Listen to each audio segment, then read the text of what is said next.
Muy buenos días, ya llegamos al día viernes, ya es 26 de junio, una semana cargada de cifras, de datos económicos y las cifras, por supuesto, que corresponden a la pandemia, los casos que están aumentando en Estados Unidos y en nuestro continente también, en México. Así que toca hablar de la fotografía que los datos económicos está dejando sobre la economía mexicana y yo le agradezco, como siempre, a Luis Fonserrada, consultor para el AmCham, American Chamber México, y economista, pues que nos acompañe nuevamente desde Mérida. Digo que siempre que piense en Mérida voy a pensar en Luis Fonserrada. ¿Cómo estás, Luis? Muy bien, Gabriela, ¿tú cómo estás? Pues acá en Atlanta también preocupados porque vemos el aumento de casos en el país y con el riesgo de que no vayamos a hablar de una U o de una V, quién sea la B, pero de una W, de una serie de ¿no? altibajos. Esa es la gran preocupación. ¿Qué te dijeron los datos que recibimos esta semana sobre la economía de México? Desde el IGAE, las ventas, el menudeo, el tema de la balanza comercial, interprétanos. Por supuesto. La primera cifra que vimos fue las ventas al menudeo. Y en ventas al menudeo tuvimos una caída de más de 20% para el mes de abril. Todas las cifras que tenemos son al mes de abril. Vamos atrasados prácticamente un mes y medio. Las próximas cifras que tendremos serán precisamente dentro de un mes, ¿no? Así que eso ya nos permitía empezar a ver que si las ventas al menudeo, que son una importante indicación de lo que está pasando en el consumo, se caían tanto, pues era probable que el PIB, este PIB que llamamos mensualmente el índice de la actividad económica, que es el IGAE, que es una aproximación del PIB, pues tenía que ser realmente bajo, ¿no? Luego vimos, eh, adicionalmente, la caída en la inversión que ya se venía dando, entonces teníamos consumo cayendo, inversión a tasas también muy bajas. El Fondo Monetario aparece con su nuevo outlook del mundo y para México, por primera vez, una institución pues, de este tamaño, plantea una reducción anual de menos 10.5. Y esta mañana, hace unos minutos, aparecieron dos otras cifras muy importantes. De una parte, la caída, de nuevo, todas son caídas, de las exportaciones, que es un componente muy importante para ver la actividad económica.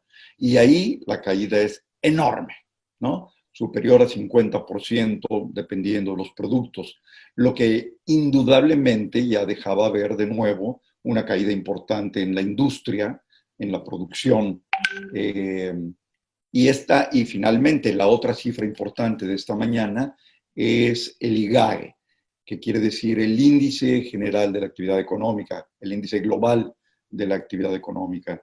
Y el IGAE, como decíamos, es una representación del PIB mensual, porque el PIB solo lo tenemos trimestralmente, pero esta es una buena aproximación. Y ahí la cifra, evidentemente, fue muy similar a la que muchos de nosotros esperábamos, una caída de 17.3%, ¿no? que era lo que esperábamos. Para el trimestre, que ya vamos a terminar, pero las cifras las vamos a conocer dentro de 2 meses cuando conozcamos junio, eh, porque vamos a conocer dentro de un mes mayo y dentro de otro mes junio, es muy probable que estemos en un menos 20, menos 22, algo de ese tipo. Eso sí nos puede llevar a una caída en el año de 2 dígitos, menos 11, menos 12, menos 13.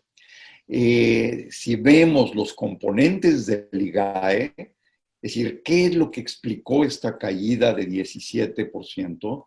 Pues tenemos que la actividad industrial es la caída más fuerte, es de 25%.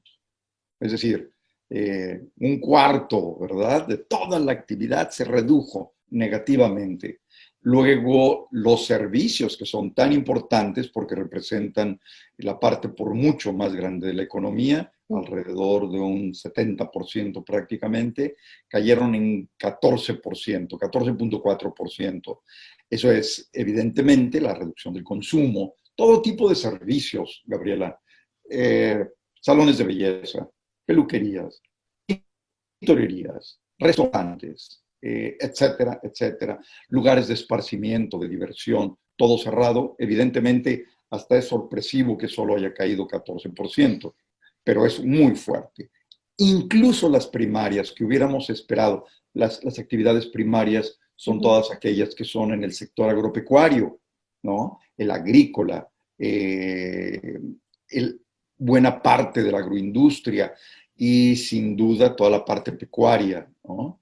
La leche, la producción de animales, etcétera. Esa también incluso tuvo una caída de 6%, 6.4%. Todo en su conjunto explica esta fuertísima reducción de 17%. ¿Qué quiere decir eso, Gabriela, en términos del año?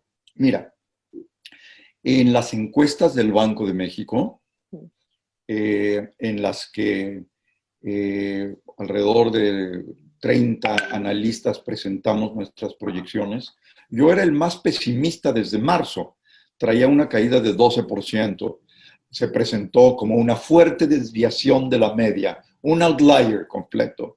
Sí. En ese momento traía 11.7 y ahora la modifiqué a 12%.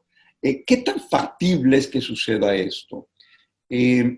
Pues con un banco central ya revisando sus cifras, el Banco de México va a presentar sus nuevas proyecciones probablemente hoy o mañana o el lunes, y ahí el promedio de sus 3 escenarios, porque siempre presenta 3 escenarios, ya es de 2 dígitos también. Así que desgraciadamente este pesimismo que veíamos pues ya no es un outlier, ¿no? Estaba ahí y eso puede suceder. Pues catching up, los demás estimados a lo que tú tenías proyectado, hay quienes nos dicen a los economistas y a los periodistas que somos pesimistas, amarillistas, pero pues se les olvida que hay cifras y que hay que ser realistas. Ahora, sabiendo, Luis, que esto es producto de vámonos todos a casa, vamos a detener la actividad, etcétera, etcétera, es decir, se dice la cifra esperada, conforme la expectativa, de todo el resumen que me has hecho. ¿Qué parte de eso que me estás diciendo describe los esfuerzos de apoyo, de alivio o la omisión de estos en relación con lo que ya sabíamos que se iba a retratar, que es la magnitud de detener la actividad económica? Por supuesto. Mira, en el caso, por ejemplo, de Estados Unidos, con un enorme apoyo, 10% del PIB impresionante, de los más altos en el mundo.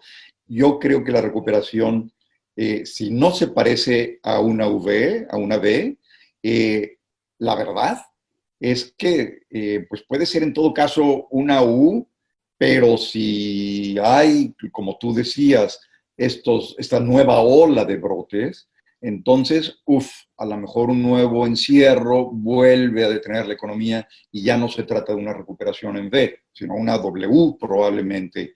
En el caso de México, no hemos tenido ese apoyo.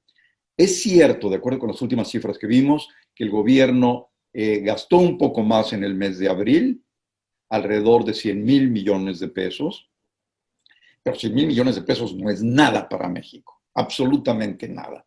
Para darte una idea, ni siquiera presenta medio punto del porcentual, ¿no? 0.5 del PIB, no llega a 0.5 del PIB, comparado con el 10% americano, por ejemplo, ¿no?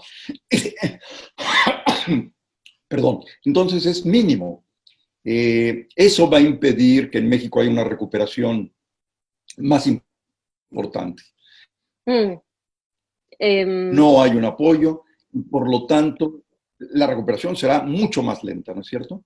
Claro. Oye, te iba a decir que si querías tomar agua, porque me recordaste al secretario de Hacienda, Arturo Herrera, cuando tosió el 19 de junio, aunque no, por supuesto, él decía, no, es una alergia, no es COVID, y bueno, por supuesto que le deseamos una pronta recuperación, pero ¿en qué momento, pobre secretario de Hacienda, que tiene que estar, o sea, aunque esté en casa trabajando, francamente, qué desafío, ¿no? Porque sí, el COVID, exacto, no sé si has hablado con él o no, pero qué desafío le toca en este momento cuando estás hablando de este deterioro, de este mínimo apoyo que está recibiendo la economía y el desafío. Oye, pasamos los 200,000 casos de COVID en México, pasamos también los nuevos thresholds en términos de fallecimientos, la situación no está bajo control. ¿Cómo has combinado tus proyecciones de recuperación o desempeño económico con lo que está ocurriendo para este mes, lo que esperabas y lo que está pasando? La verdad es que en junio esperábamos que se fuera reduciendo cuando lo planeábamos y proyectábamos hace un mes y medio. No está sucediendo, todo lo contrario, estamos llegando a los peores momentos. Quiere decir que si encontráramos un pico, este pico no va a ser ni en julio probablemente, a lo mejor se convierte en una meseta con todavía alguna tendencia positiva. Esto es probable que nos lleve a una profundización de la recesión. Se está dando una apertura precipitada, desordenada, no coordinada. Las instrucciones del gobierno cambian cada semana, las noticias cambian cada semana, sus posiciones son ambiguas, dicen una cosa, dicen otra, se contradicen. Según esto, hubiéramos tenido, de acuerdo con lo que nos decían en abril, el pico hace 2 semanas. Bueno, estamos lejos de eso. La verdadera situación, Gabriela, es que no sabemos. No podemos confiar en las cifras que vemos. La letalidad es mayor ya que en Estados Unidos. Por cada 1,000,000 de habitantes tenemos más muertes en México que en Estados Unidos. Entonces, la situación está, yo diría, de veras fuera de control. En todos los estados está sucediendo. Diario hay 700, 800, más de 1,000 muertos. Esas son las cifras que estamos viendo, ¿no? Entonces, esto va a retrasar la recuperación indudablemente. Déjame poner algo que siempre me parece básico. Yo estudié periodismo y después me especialicé en economía. Lo digo, pero porque quiero presentar el tema de las expectativas. Cuando tienes esta confusión de información, ¿no? Te dice el presidente te dice una cosa, el secretario te dice otra, los expertos médicos dicen algo. Esto es aquí en Estados Unidos, pero eso también está pasando en México. El manejo de expectativas y cuando se pierde ese control de la expectativa en cuanto a una empresa que quiere invertir, a un trabajador o una familia que quiere gastar, ¿cuál es el daño de este tipo de descontrol que estás describiendo? Es fundamental. Las expectativas juegan un papel crítico en la economía porque hacen pensar a la gente en lo que va a venir y van reaccionando y pensando y actuando, ¿no? Conforme las expectativas que se van creando, ¿verdad? Ahora, y hay muchos elementos que son muy negativos para las expectativas. Uno es esta incertidumbre de la información, no la conocemos. Entonces, hay cosas que no sabemos y que sabemos que no sabemos, ¿no? Los números. Pero lo peor, Gabriela, y esto para subrayar lo que acabas de decir, hay cosas que no sabemos que no sabemos. Claro. No Claro. tenemos información siquiera de lo que no sabemos. No hay números, etc.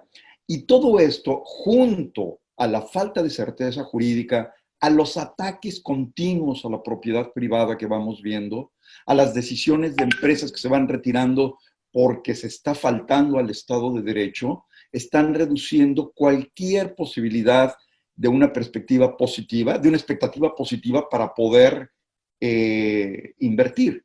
Cuando cambias las reglas de juego de esta forma, cuando amenazas de esta forma, las decisiones de inversión primero se retraen, se detienen y luego se cancelan, ¿no? Y el embajador Landau ayer aquí en México dijo, cuando cambian las reglas de juego, la inversión se va, no hay certeza. Y es absolutamente cierto y tiene que ver con esto, ¿no? Con la percepción de lo que está pasando. Si a todo esto le agregas este desorden enorme en el manejo de la crisis sanitaria, de la epidemia, bueno, pues tienes un caos verdadero en la economía, en la percepción de la gente. Los americanos dirían un guacamole, ¿no? Y dentro de ese guacamole está que mientras transcurre la pandemia, pues las decisiones en relación a el sector de la energía, para empezar, las declaraciones en torno a reformar el sistema de pensiones, ¿no? ¿no? Digamos, estamos enumerando que mientras transcurre la pandemia, en lugar de enfocarnos en cómo aliviamos, estamos enfocándonos en cómo cambiamos reglas del juego. Dos cartas, el American Petroleum Institute y ayer esta otra asociación de productores de petroquímicos, pidiéndole a Mike Pompeo, a Robert Lighthizer, el representante comercial, al Wilbur Ross, secretario de Economía, y al secretario de Energía, que intercedan para que no pierdan estos derechos. Ojo, no sabemos si el presidente se va a su viaje porque estuvo cerquita de Arturo Herrera, no lo sé, pero la semana que entra se celebran 2 años de que ganó y se celebra el TEMEC. Pues tú eres consultor de AmCham. Cuéntame ese sentimiento y qué esperas que vayan a decirle al presidente estas empresas interesadas que tienen inversiones, que tienen proyectos y que les están cambiando las reglas.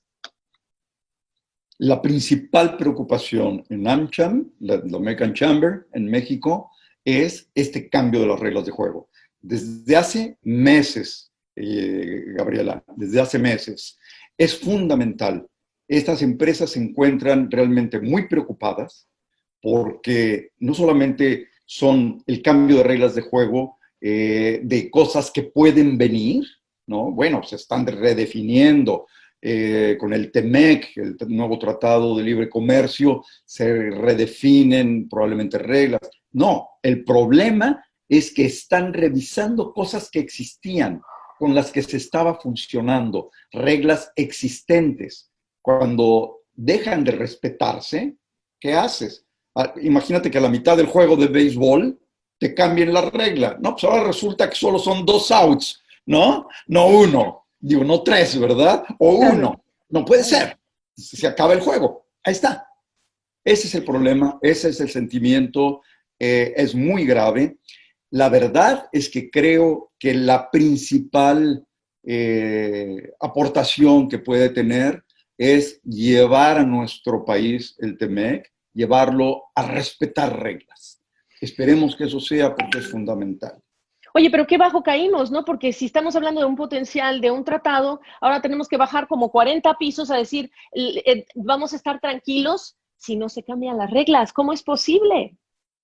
Efectivamente, no hay manera de hacerlo, pero esto es muy serio. Esperemos que estas cartas que acabas de mencionar, Iberdrola, por ejemplo, anunció que se iba, lo que pasó con Constellation en Baja California, el aeropuerto, etcétera, etcétera, y la insistencia en continuar con proyectos que no tienen sentido, todo esto crea un ambiente muy negativo para la inversión, una gran preocupación, y para acabar con eso, redondear toda la crisis, un descuido absoluto a la seguridad, Gabriela. Esto es muy serio, también cambia las expectativas. Por violencia, homicidios, robos, es lo que me estás diciendo. Lo he olvidado, pero hemos tenido también muchísimas informaciones o mucha información, para decirlo correctamente, pues relacionada con esto. Así es.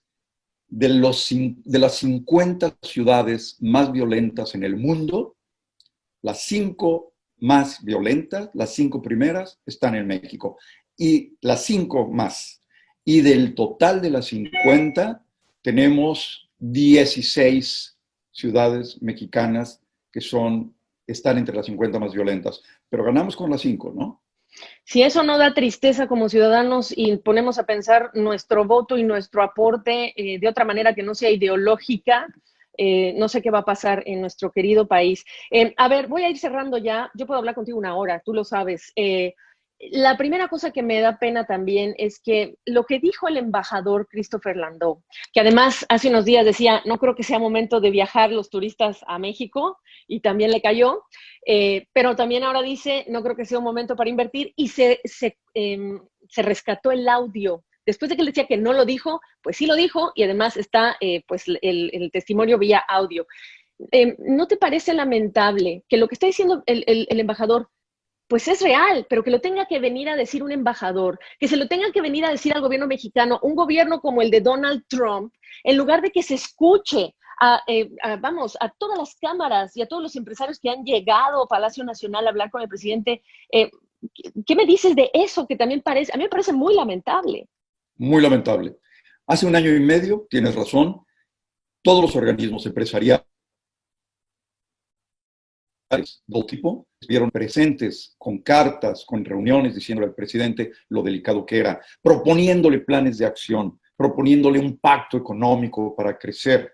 Ahora, Coparmex dice, vamos a hacer un pacto sin el gobierno, porque este gobierno no está, no escucha y está ausente. El que venga un embajador de otro país a decir, a ver, señores, no es el momento de invertir, cuidado, precisamente a unos días en que se va a firmar el Tratado de Libre Comercio. Mira, es una lástima, es lamentable, pero qué bueno que lo dice. Alguien finalmente, con el peso del embajador de Estados Unidos en México, lo dice. Esperemos que esto de veras haga que se despierte esta inquietud. Vamos a tener webinars sobre el Tratado de Libre Comercio, una discusión, y no tengo duda que las reglas de juego van a ser el punto más importante. Yo estuve escuchando una que se realizó el día de ayer con, me parece que fue la embajadora.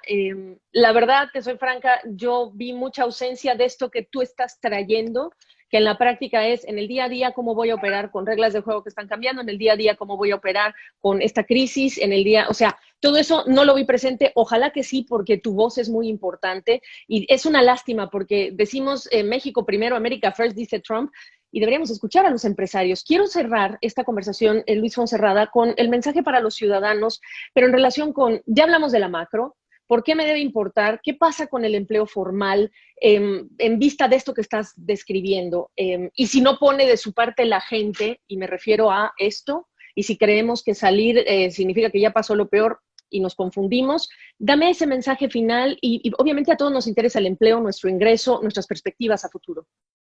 Mira, dentro de todo este contexto, se han perdido en el empleo formal más de 1 millón. Yo estoy hablando de lo que veremos en las últimas cifras. Vamos a ver cifras de más de 1 millón de desempleo, de desafiliación al Seguro Social. Van a salir del Instituto Mexicano del Seguro Social más de 1 millón de personas. Y desgraciadamente esa no es la parte más grave. Déjame decirte, cuando sumamos a todos los que han salido de la formalidad y también que han dejado de trabajar aún en la informalidad, porque ahí también tenían un ingreso y no están buscando empleo, ¿no? Discouraged para seguir buscando porque no hay, simplemente. Entonces, si sumamos todo este déficit, la cifra no es una cifra de 3% de desempleo, sino de 50%. Esa es la cifra que calculamos con la última encuesta que fue telefónica que hizo el Instituto de Estadística y te da lo que nosotros llamamos una brecha laboral de 50%. Ahí están los subempleados, que son menos porque ni siquiera hay empleo, sobre todo los que dejaron de buscar y los que siguen buscando. Pero esto nos da 50%. ¿Qué quiere decir? Que la recuperación del empleo va a ser lenta. ¿Qué tenemos que hacer, Gabriela? 1, cuidarnos extraordinariamente, más que nunca, más que al principio, y mantenernos en aislamiento hasta que de veras esto se reduzca. Van a pasar muchas semanas para ver alguna reducción en la curva, si es que la vemos en semanas. Así que, número 1, cuidar la salud. Extremar las precauciones. No importa en qué estado estés, no importa en qué ciudad estés, hay que extremarlas. Número 1. Número 2, tenemos que ser muy cuidadosos con nuestros recursos financieros. Hay que cuidar el dinero porque no sabemos cuándo vamos a recuperar un ingreso o un empleo. Entonces, evidentemente, ahorrar, ser muy cuidadosos. La única manera en que volveremos a una vida medio parecida a lo que teníamos antes, porque creo que el mundo ya cambió, va a ser el día que tengamos esta inmunidad colectiva, ¿no? La famosa herd immunization. Ahora, no la vamos a lograr a través de contagios, que sería una forma, como sucede con una gripe. Se crean los anticuerpos y la gente ya. No, aquí vamos a necesitar la vacuna. Y para tener las vacunas, los laboratorios que están trabajando en ellas todavía requieren varios meses. Probablemente empecemos a verlas a principios del 21, pero ahí el reto es gigantesco para el mundo. Somos alrededor casi 8.000 millones de habitantes en el mundo. ¿Cuántas vacunas requerimos? Están pensando en producir 15.000 o 12.000 millones de vacunas para empezar.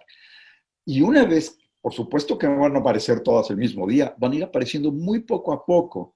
Hoy, lo máximo que se ha producido en algunas vacunas de este tipo son 500 al mes o al año de diferente tipo. Hay de todo tipo de vacunas. Eso quiere decir que las vacunas no estarán presentes ni en todo el 21.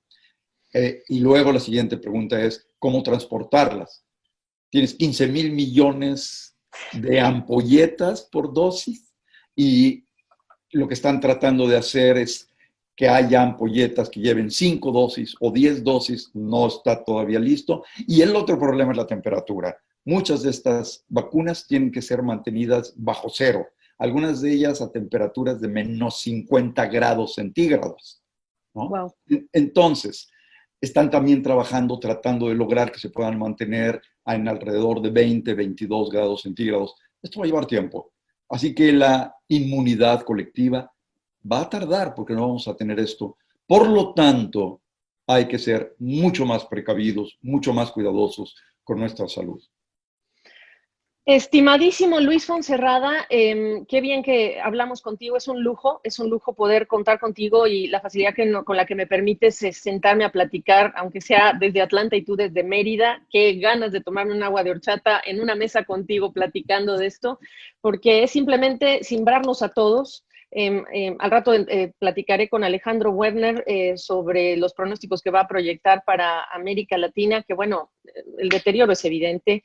A México le cayeron 3 puntos, se le bajaron más de 3 puntos porcentuales en ese pronóstico, pero tú has estado muy cerca de la realidad y pues conforme se active el TEMEC la próxima semana quisiera volver a tocar tu puerta para consultarte cómo estás viendo Con las cosas. muchísimo gusto y el honor es para mí. Gracias. Luis Fonserrada, un abrazo, hasta pronto. Un abrazo, hasta luego.